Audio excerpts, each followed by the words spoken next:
성경 말씀 보겠습니다. 히브리서 5장 1절로 10절입니다. 히브리서 5장 1절로 10절까지 말씀을 한 절씩 교독하겠습니다.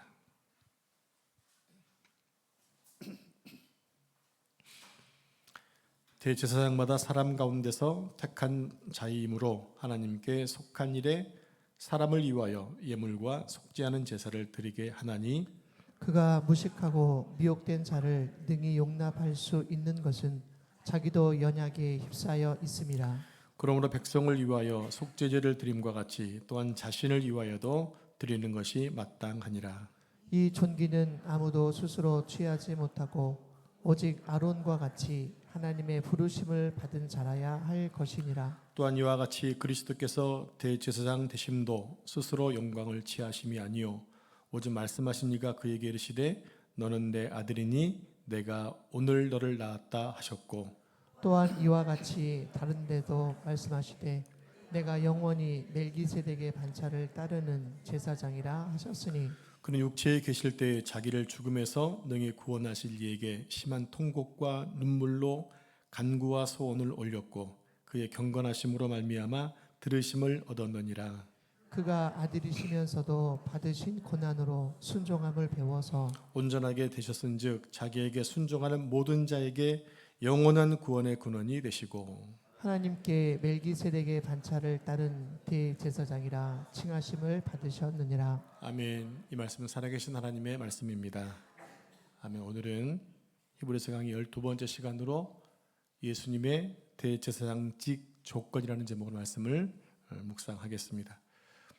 이스라엘의 대제사장직은 대단히 거룩하고 존귀한 직분입니다. 당시 하나님의 나라를 대변했던 이스라엘에서 대제사장은 가장 높은 신분이기도 했습니다. 그러나 대제사장에게도 한계가 있었습니다. 자, 1절 말씀을 같이 합독하겠습니다. 시작.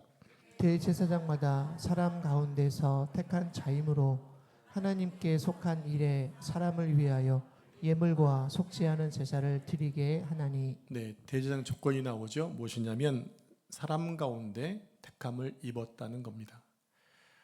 잘 기억하십시오. 대제사장직은 사람 가운데 하나님의 선택을 받았습니다. 대제사장직은요, 자원한다고 해서 얻어지는 직분이 아니라 하나님이 뽑아 세웠다는 겁니다. 구약의 대제사장직은 또 아론의 자손만이 될 수가 있었어요. 그래서 대제사장의 아들은 원하지 않아도 대제사장이 되어야만 했습니다. 그리고 대제사장은 원래 흠이 없어야 됩니다. 그런데 사람 가운데 뽑다 보니까 흠이 있을 수밖에 없었다는 거죠. 여러분, 사람치고 허물 없는 사람이 있나요? 여러분들은 아름답고 믿음이 좋으시니까 허물이 없으시죠? 여러분, 잠도 안 주무시죠? 네, 사람은 다 허물이 있습니다. 그러다 보니까 대제사장직은 저요 하고 자원한다고 해서 할 수 있는 직분이 아니라 하나님이 뽑아 세워야만 했던 직분이라는 것입니다. 자, 이렇게 하나님께 택함받은 대제사장은 무엇을 하는 사람인가요? 1절 하반절에 보니까 사람을 위하여. 잘 들으십시오. 대제사장이 하나님께 뽑혀졌습니다. 무엇을 위해서 뽑혀졌다고요? 사람을 위하여. 또 예물과 속지 않은 제사를 드린다고 했습니다. 자, 대제사장의 직무가 나옵니다. 하나님을 섬기는 일입니다. 그리고 그 일은 예물과 속죄 제사를 드리는 거예요. 누구를 위해서? 사람을 위해서입니다. 자, 지금까지의 말씀을 종합해 보면 대제사장직의 조건과 직무는요, 사람 가운데 뽑혀져서 사람을 위해서 예물과 제사를 드리는 사람, 이게 대제사장직의 조건과 직무였습니다. 자, 여기까지 정리한 이 세 가지가 오늘 나머지 본문의 중요한 내용이 됩니다. 왜냐하면 사람 가운데 선택되었기 때문에 누구보다 사람의 처지를 이해하고 그들을 대표하여 하나님께 제사를 드릴 수 있는 사람이 대제사장직이었다는 거죠. 그러므로 이 시간 여러분들께 한 가지 제안을 드리겠습니다. 어떤 제안이냐면 여러분들이 이제 대제사장의 입장이 되어 보시라는 겁니다. 이해하시겠습니까? 여러분이 이 시간에 이제 설교를 들을 때 나는 지금 대제사장직으로 하나님께 선택받은 자야 라는 그 마음을 가지고 말씀을 들으라는 거예요. 아시겠죠? 자, 만약 하나님께서 오늘 여러분들에게 아무개야 너는 오늘부터 대제사장이 되거라 라고 말씀하신다면 여러분들은 안 돼요 할 수 있다는 얘기입니까? 할 수 없다는 거예요. 하나님이 뽑아 세우면 할 수밖에 없는 거라는 겁니다. 이것은 내가 하고 말고의 선택이 아니라 하나님의 주권이라는 거예요. 그런데 여러분, 만약 우리가 이렇게 선택되어진 대제사장이 한다면 어떤 마음이 제일 먼저 들까요? 여러분, 어떤 마음이 제일 먼저 들겠습니까? 아, 재밌겠다 라는 생각일까요? 아니면 너무 송구스러운 마음일까요? 죄송하고 송구스러운 마음일까요? 아니면 아, 너무 재밌게 힘나는데 뭐 이런 마음일까요? 저의 상황을 예로 들어보겠습니다. 저는 매 예배 시간마다 강단에 서서 설교를 합니다. 그때마다 먼저 속으로 기도하는 게 있어요. 하나님, 저는 설교할 자격이 없는 놈입니다.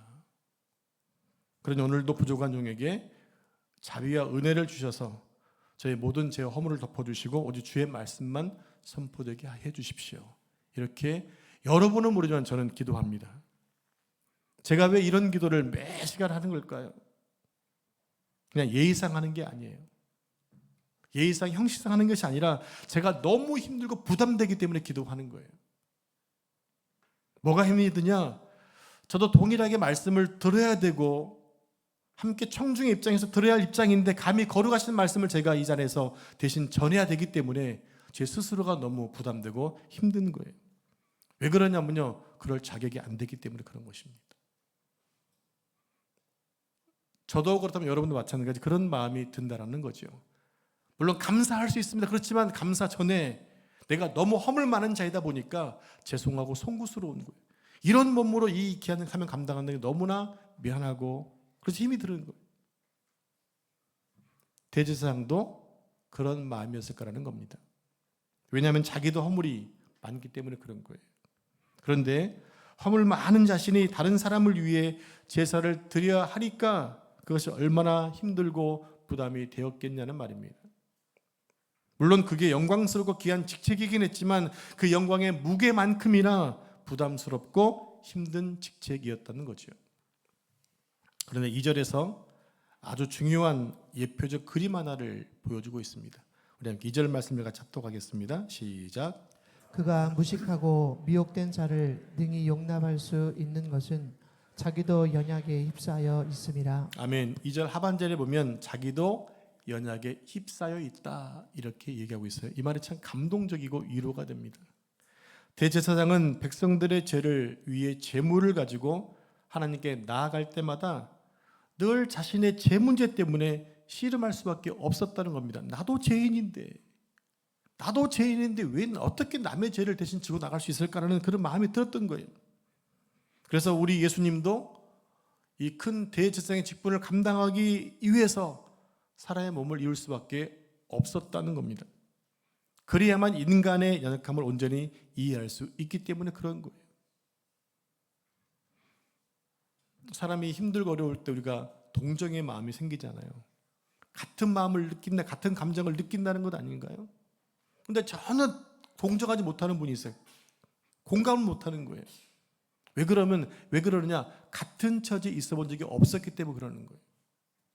예수님이 대제사장직으로 인간의 몸을 입으셨던 이유가 뭐냐면 인간의 삶을 살아보셔야 인간의 마음을 알고 인간을 위해 기도할 수 있기 때문에 그런 거예요. 대제사장이라는 직무 자체가 하늘의 직무가 아니라 땅의 직무이고요. 인간의 연약함과 죄의 문제를 늘 만지는 다루는 직무였습니다. 그런데 대제사장은 자신의 한계와 연약함을 안다는 거예요. 왜냐하면 자기도 늘 실수하는 존재이거든요.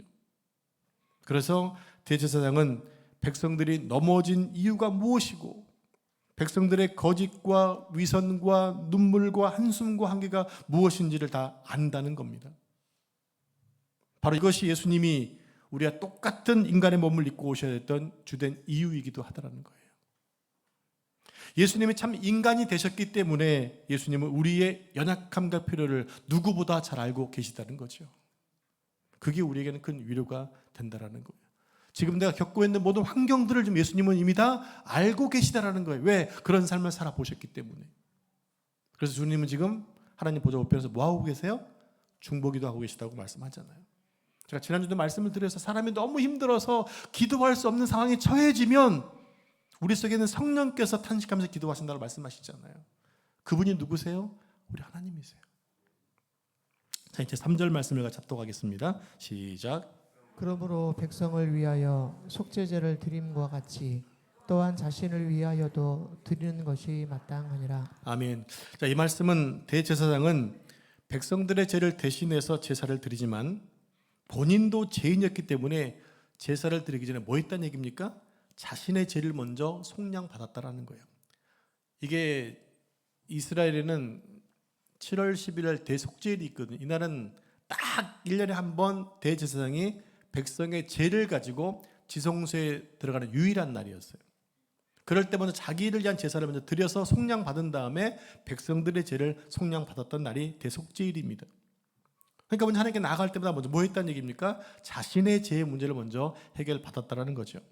이게 대제사장의 한계였다는 겁니다. 그래서 그런 한계에 있는 제사장 말고 예수 그리스도가 어린 양이 되셔서 큰 대제사장으로 오셔야 했던 거지요. 그러니까 구약에 있는 모든 제사와 대제사장은 누굴 예표하고 있는 거예요? 오실 예수님을 예표하고 있는 거예요. 이제 4절 말씀 합독하겠습니다. 시작. 이 존귀는 아무도 스스로 취하지 못하고 오직 아론과 같이 하나님의 부르심을 받은 자라야 할 것이니라. 네, 이 말씀은 이런 내용입니다. 이 존귀라는 말은요, 대제사장직을 얘기하는 것입니다. 대제사장 직분은 인간 본인의 자원과 노력에 의해서가 아니라 하나님의 부르심으로만 가능했거든요. 그래서 이스라엘의 첫 번째 대제사장이었던 아론이 선택되었고 그의 후손들이 계속해서 아버지의 뒤를 이어 대제사장이 되었습니다. 세습되었던 것입니다. 대제사장이 인간이었기 때문에 죄와 허물이 있지만 하나님께 부름받았기 때문에 하나님이 세워주셨기 때문에 그 직분이 존귀하다는 거예요. 여러분이 맡고 있는 모든 직분도 다 존귀한 직분이에요. 왜 그렇습니까? 하나님이 부르셨고 세우셨고 하나님의 일을 하기 때문에 존귀하다는 얘기입니다. 함부로 하찮게 여기시면 안 돼요. 그리고 예수님도 그와 똑같은 입장을 취하셨죠. 그 내용을 5절을 통해서 한번 확인해 보겠습니다. 5절 말씀 합독합니다. 시작. 또한 이와 같이 그리스도께서 대제사장이 되심도 스스로 영광을 취하심이 아니요 오직 말씀하신 이가 그에게 이르시되 너는 내 아들이니 내가 오늘 너를 낳았다 하셨고. 아멘. 자, 5절 말씀을 보면 구약 성경이 인용된 것을 볼 수가 있어요. 자, 여러분 같이 성경을 보시면 5절 중간에 기억이라고 된 부분이 있죠. 네, 성경의 기억이 그 부분을 보면 각주가 있다는 제일 밑에 각주를 보시면 어느 성경이라고 되어 있나요? 시편 2편 7절입니다. 자, 우리 함께 원본인 시편 2편 7절 말씀을 같이 화면 보시고 합독하겠습니다. 시작. 내가 여호와의 명령을 전하노라. 여호와께서 이르시되 너는 내 아들이라. 오늘 내가 너를 낳았다. 예수님도 아론과 같이 하나님께로부터 택함과 직무를 위임받으셨습니다. 그러나 예수 그리스도는 아론의 후손 대제사장보다 훨씬 우월하신 분이십니다. 그 이유가 뭐냐면 예수님은 하나님의 아들이시기 때문에 그런 거예요. 그래서 히브리서 저자는 예수 그리스도의 우월성을 증명하기 위해서 시편 2편 7절 말씀을 인용해서 그리스도는 하나님의 아들이며 하늘의 특권을 가진 자이며 영광을 받으시기에 합당한 존재라는 사실을 지금 증명해내고 있는 거예요. 성경을 통해서. 왜냐하면 히브리 저자가 본인 얘기하게 되면 안 들을 수 있으니까 그들이 알고 있는 성경책을 그들이 인용해서 지금 하나님의 아들이심을 지금 증거하고 있다라는 거지요. 우리가 무엇을 얘기할 때마다 하나님 말씀을 제일 우선으로 생각하셔야 돼요. 이게 성도의 자세예요. 여러분, 세상이 하나님 말씀을 판단하고 심판하는 게 아니라 세상을 하나님 말씀이 판단하고 심판하는 거예요. 그렇게 성도들이 하나님 말씀보다 다른 것을 우선시하는 것은 안 되는 거예요. 내가 성도에게 포기하든지 아닌지 하셔야 된다는 얘기입니다. 여러분, 하나님 말씀이 하나님이시기 때문에 그것이 가장 높은 자리에 있다는 것을 여러분 기억하셔야 돼요. 그래서 성경 말씀을 지금 들어서 예수님은 하나님의 아들이시다. 그분은 대제사장보다 훨씬 더 우월하신 분인 사실을 지금 증명하고 있어요. 자, 특별히 이 말씀 중에 하반절 중반을 보시면 밑에 나오죠. 너는 내 아들이라 오늘 내가 너를 낳았다. 지금 뭘 얘기하고 있습니까? 출산의 과정의 표현을 빌려서 어떤 이야기를 하고 있는 거예요. 여성분들은 다 아시겠지만 출산은 무시무시한 고통이 따르는 것이죠. 한 분만 끄떡이시네요. 옛날 같으면 지금은 너무 의료가 좋아져서 고통스러운 바로 이렇게 수술하면 되지만 옛날 같으면 그게 없었기 때문에 그냥 생명을 걸고 목숨을 걸고 자식을 낳았다고요. 그만큼 고통이 큽니다. 저도 산통과 맘먹는다는 요리결석을 겪어본 적이 있는데 얼마나 아팠든지 너무나 아팠어요. 겨울인데도 몸에서 김이 모락모락 날 정도로 너무 몸에 힘을 주니까 몸이 모락모락 나더라고요. 겨울에. 급기야는 병원에 실려가서 몰핀을 맞았는데도 이 통증이 가라앉지 않는 거예요. 정말 죽는 줄 알았거든요. 아시는 분은 아십니다. 그래서 제가 요리골석 한다는 제가 하면 좀 이해할 수 있어요. 왜? 너 진짜 아팠겠다. 내가 경험해 봤기 때문에. 그래서 저는 여자분들이 아기 낳는 것 어느 정도로 힘들까 조금은 이해할 수 있어요. 왜냐하면 요리골석도 산통 못지않게 크다고 하니까. 요즘 한창 인기 있는 화제가 되고 있는 폭삭 소가수다. 이게 지금 국민 드라마가 돼가지고 많은 분들이 유료하고 있잖아요. 거기 여자 주인공이 아기를 낳는 장면이 나와요. 죄송합니다. 스포에서. 거기 혼절하는 가운데 겨우 자식을 낳게 돼요. 그래서 엄마를 기억하는 거예요. 이렇게 힘든 것을 엄마는 18살에 날 낳았어? 어떻게 하면서 눈물을 지어요. 왜? 자기가 자식을 낳아보니까 자식이 지금 얼만큼 귀하게 태어났는지를 알게 되더라는 거죠. 그만큼 아이를 낳는 것이 힘든다는 것입니다. 그래서 우리 어머니들이 너무 위대하신 거예요. 우리 어머니들에게 유래 말씀을 드립니다. 복삭 소가수다. 이게 수고했단 말 아닙니까? 수고하고 고생하셨습니다. 그 뜻입니다. 자, 그렇다면 오늘 내가 너를 낳았도다라는 말씀이 누구의 고통을 말하고 있는 것일까요? 내가 너를 낳았도다 누구의 고통을 말하고 있는 거죠? 하나님 아버지의 고통을 말하고 있는 거예요. 바로 하나님께서 새로운 생명을 출산하기 위해서 하나님께서 지금 산통을 겪고 계세요. 하나님의 아기를 낳는다고? 말도 안 돼. 신이 어떻게 자식을 아들을 낳아? 네, 하나님이 바로 누굴 낳으셨냐? 우리를 낳으셨어요. 이해가 안 되시죠? 자, 더 자세히 말씀드리겠습니다. 새로운 생명을 낳기 위해서 하나님은 아들 예수님을 이 땅에 보내셨어요. 그래서 그 아들이 십자가의 제단의 제물이 되어 죽으심으로 인하여 우리를 낳으셨다는 거예요. 그래서 아들이 죽어야만 했던 이유죠. 누구를 낳기 위해서? 우리의 구원을 위해서, 생명을 위해서. 우리를 낳기 위해서 예수님 대신 죽으셔야만 했던 것입니다. 그 아들을 죽여야만 되는 아버지의 마음이 얼마나 힘들고 고통스러웠을까요? 그래서 부모는 자식을 위해 죽을 수 있지만 자식은 부모를 죽지 못하는 거예요. 여러분, 이 출산의 고통은 두 번 다시 경험하기 싫은 고통이죠. 우리 여자분, 어머니들 그러셨죠. 여성분들 가운데 아기를 낳는 고통의 자리에서 둘째, 셋째 또 낳아야지 라고 생각하신 분은 없을 거예요. 이제 죽어도 안 낳아야지 입술 깨물고 다짐했는데 그 새끼를 낳고 나서 귀엽고 예쁘니까 또 까먹고 또 자식을 갖는 거예요. 이게 부모의 심정이라는 겁니다.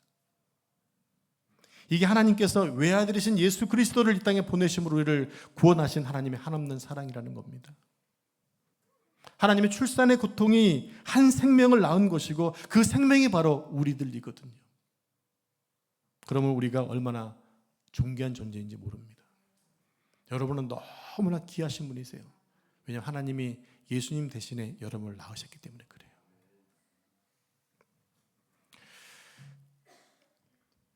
자, 이제 6절 말씀을 같이 합독하겠습니다. 6절 시작. 또한 이와 같이 다른 데서 말씀하시되 내가 영원히 멜기세덱의 반차를 따른 제사장이라 하셨느니라. 여러분 이 말씀도 구약의 성경을 인용하고 있습니다. 여러분 성경에 니은이라고 표시된 것을 보시기 바랍니다. 밑에 가면 어디인가요? 시편 110편 1절 말씀입니다. 자, 이 말씀 읽을 때 가로 안에 글자는 빼고 그냥 읽겠습니다. 같이 읽을까요? 시작.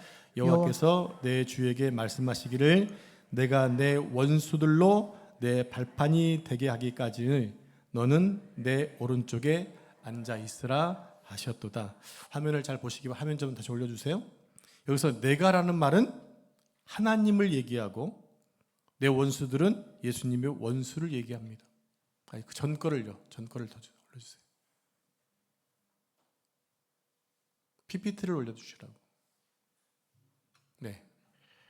그래서 그리고 원수들로 내 발판이 되게 한다는 말은 원수들의 세력을 완전하게 제압하신다는, 심판하신다는 말이에요. 그러니까 예수님이 발 아래 발판을 밟듯이 원수를 지금 뭐 하신다? 괴멸시킨다는 얘기입니다. 그렇게 되기까지 너는 누굴 말하는 것일까요? 예수님을 말하는 거예요. 그리고 내는 하나님 아버지를 가리킵니다. 결론적으로 하나님께서 이런 모든 승리를 얻게 하신 이후에 너는 예수님을 내 보좌 우편에 앉으라 이렇게 말씀하고 있다는 거죠. 이것이 시편 110편 1절 말씀의 내용이에요. 여러분 이게 무슨 그림인 것 같습니까?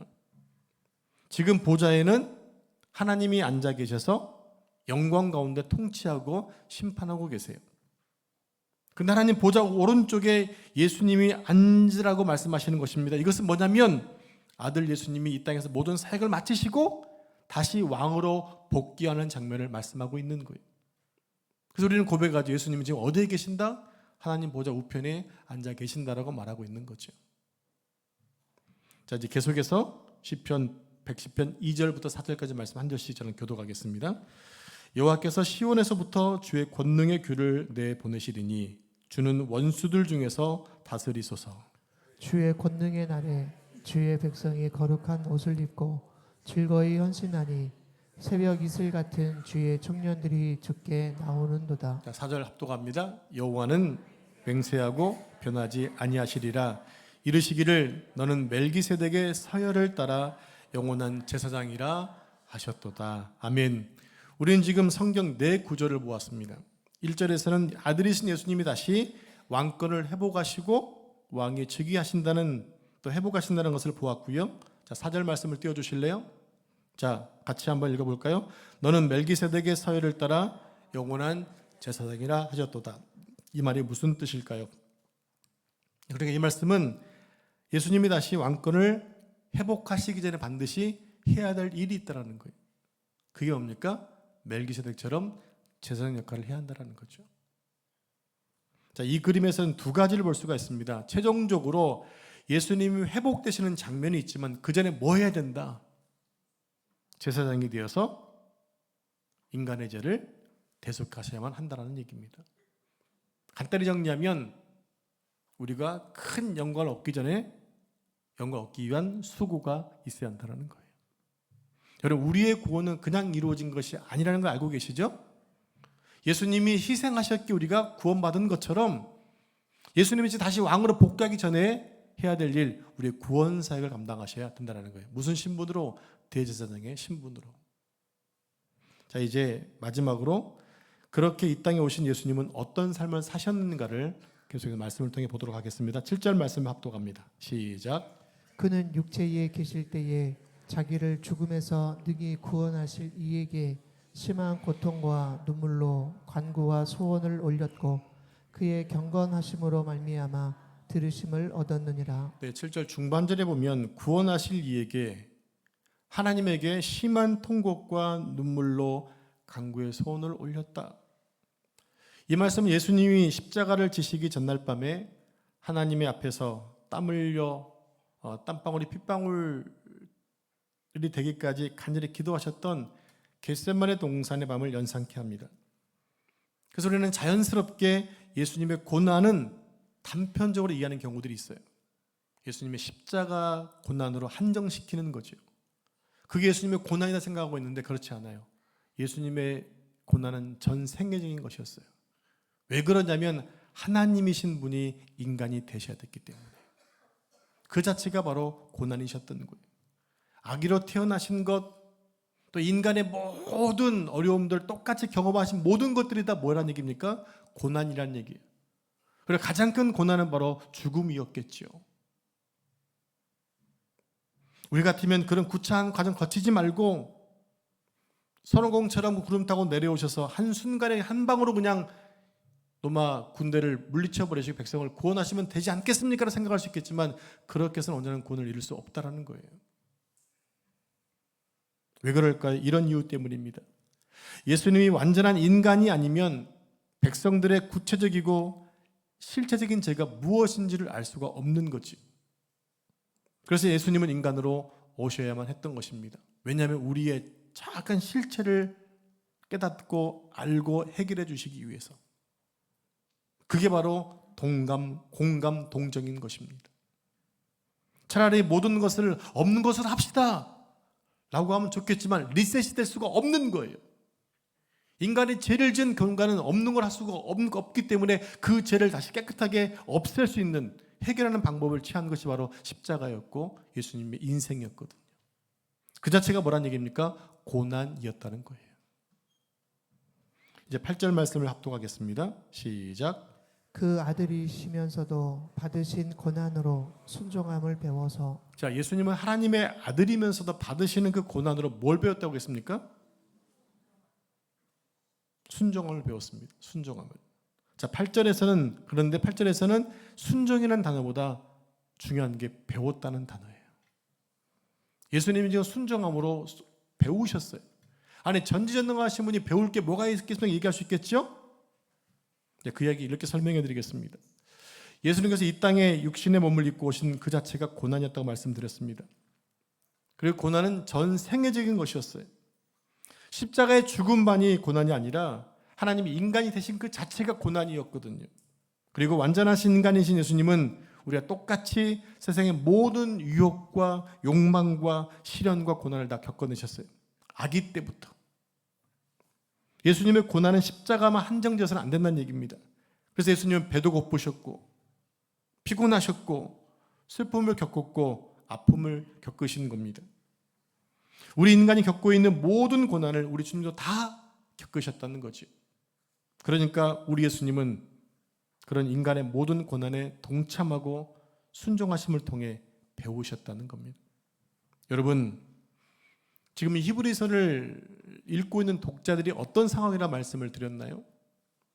그들은 지금 말할 수 없는 회유와 핍박을 받고 있었습니다. 신앙적, 경제적, 정치적인 위기에 빠져 있었습니다. 그래서 신앙을 저버린 사람도 많이 있는 상황 속에 히브리 말씀이 지금 전해지게 된 것입니다. 그만큼 힘들었다는 얘기예요. 그때 히브리서 기자는 시편 110편의 말씀을 통해서 최종적으로 하나님 보좌 우편에 예수님이 앉아 계시고 그 예수님의 그림을 보여주면서 너희들을 그렇게 완성해 가고 인도해 가실 것이니까 예수님을 의지하라고 이렇게 지금 격려하고 있는 것입니다. 언약의 말씀을 들어서 약속의 말씀을 성취해 나가고 돼 있는 거예요. 예수님은 그 일을 위해 땅에 대제사장으로 오셨고 우리의 허물과 한계와 절망과 연약함을 당신의 고난을 통해 순종함으로 배우셨다라고 말하고 있는 것입니다. 그래서 배웠다는 말은요, 겪었다는 얘기입니다. 경험했다는 얘기예요. 예수님은 온전한 인간의 삶을 사시면서 우리 인간의 모든 고난을 다 겪으셨어요. 하나님의 신분으로 하늘에서 코칭만 하시는 것이 아니라 직접 오셔서 인간과 함께 하는 삶을 사셨다는 겁니다. 그리고 그것을 9절에서 이렇게 설명하고 있는 거죠. 자, 9절 말씀 합독합니다. 시작. 온전하게 되셨은즉 자기에게 순종하는 모든 자에게 영원한 구원의 근원이 되시고. 네, 그래서 온전하게 되셨다는 말은 완성했다는 뜻입니다. 다 이루었다는 뜻이에요. 그러니까 예수님이 고난을 받으심으로 인해서 당신을 믿는 모든 사람들의 구원을 뭐했다? 완성하셨다는 겁니다. 왜 그렇습니까? 예수님이 믿음의 창시자이고 믿음을 온전케 하시는 분이고 그 믿음의 완성을 위해 우리를 인도하는 분이시기 때문입니다. 그 이야기를 히브리서 기자가 히브리서 12장에서 이렇게 말씀하고 있어요. 자, 히브리서 12장 1절 2절 말씀 좀 한 절씩 교독하겠습니다. 이러므로 우리에게 구름같이 둘러싼 허다한 증인들이 있으니 모든 무거운 것과 얽매이기 쉬운 죄를 벗어버리고 인내로서 우리 앞에 당한 경주를 하며 믿음의 주요 또 온전케 하시는 이인 예수를 바라보자. 그는 그 앞에 있는 기쁨을 위하여 십자가를 참으사 부끄러움을 개의치 아니하시더니 하나님 보좌 우편에 앉으셨느니라. 네, 이전에 보니까 예수님이 지금 하나님 보좌 우편에 앉았다는 얘기를 또 하고 있습니다. 시편 110편에서 하신 말씀이 지금 2000년이 지난 2000년이죠. 1000년이 지난 이후의 말씀이 지금 선포되고 완성되어 있음을 얘기하고 있는 것입니다. 완성된 예수님의 즉위와 회복을 말씀하고 있어요. 그리고 그것을 뭐하라? 믿음의 눈으로 바라보라는 거예요. 구약에서 시편 기자가 하나님의 아들이 사역을 마친 이후에 보좌에 앉는 것을 설명해 놓았다면 히브리서 기자는 그것이 완성되었기 때문에 너희가 지금 믿음을 보라고 말씀하고 있는 거예요. 하나님 말씀은 전혀 이상이 없고 변동이 없고 언제나 진리입니다. 약속대로 그것은 성취되게 되어 있고 또 성취되었습니다. 그러니까 우리를 하여금 믿음으로 보라는 거예요. 자, 2절에 보니까 예수님은 뭐라고 말하고 있냐면 믿음의 주로 표현하고 있어요. 믿음의 주. 이 말은 예수님이 믿음의 창시자라는 겁니다. 여러분, 우리의 믿음은요, 우리의 것이 아니에요. 나에게서 믿음이 창출되는 게 아니라 하나님께로부터 위임받는 거예요. 예수님의 신실하신 나에게 입혀지는 게 믿음이에요. 그래서 우리는 뭐 해야 되는 게 매번 믿음을 달라고 기도해야 되는 거예요. 내 스스로 아무리 노력해도 믿음은 생기는 게 아니라 믿음은 우리에게 하나님께 부여받는 거예요. 그래서 겸손하게 믿음을 구하는 게 필요합니다. 왜요? 믿음의 창시자는 주님이시기 때문에. 그 전에 이런 표현이 있어요. 또 온전케 하시는 이. 여기서 온전이라는 말은 완성케 하시는 분을 말합니다. 이 말은 우리의 구원은 예수님 당신의 고난을 통해 완성되었다고 하는 것입니다. 그래서 결국 우리가 천국에 갈 때까지 그리고 우리 모두를 함께 왕노로 타는 그 자리까지 인도하시기까지 하나님은 어려움 중에 모든 성도들을 인도해서 끝까지 가게 하신다는 거예요. 그러니까 예수님께 붙어 있어야 한다는 얘기죠. 여러분, 우리의 신앙이 성장할수록 우리는 계속해서 고통을 받을 수밖에 없어요. 그러나 그 고통은요, 건강한 고통이에요. 마치 우리 아이들이 어릴 때 클 때부터 성장통을 겪어요. 성장통을 겪으면 겪을수록 아이는 커지는 거예요. 그래서 앞으로 할 때 엄마가 주물러 주면 돼요. 앞으로 영광이 아마 계속해서 성장통 겪을 거예요. 그래 아이가 크게 돼 있어요. 그것은 건강한 거예요. 그러나 문제가 있는 게 아니에요. 그리고 엄마가 고통을 겪어야 새 생명을 낳듯이 우리는 고통을 통해 뭐한다? 성장한다라는 거예요. 여러분, 나에게 고난이 없는 건 여러분 좋아하시면 안 돼요.